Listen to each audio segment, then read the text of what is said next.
नमस्कार, मी अजय नरळे, मुख्याधिकारी नगर परिषद अहमदपूर।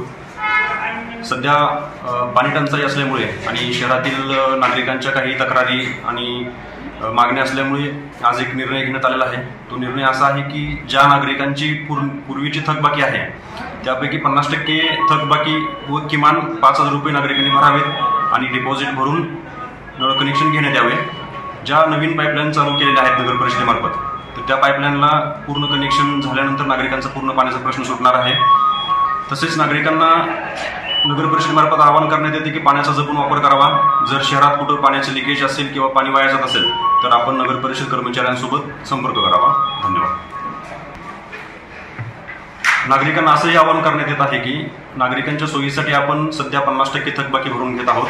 तथापि नळ कनेक्शन जोडून दिल्यानंतर उर्वरित पाणीपट्टी जी असेल ती नागरिकांनी 2 महिन्यात भरण्याची काळजी घ्यावी, अन्यथा नगर परिषदेमार्फत नळ कनेक्शनवर कारवाई केली जाईल। आवाज बहुजनांचा।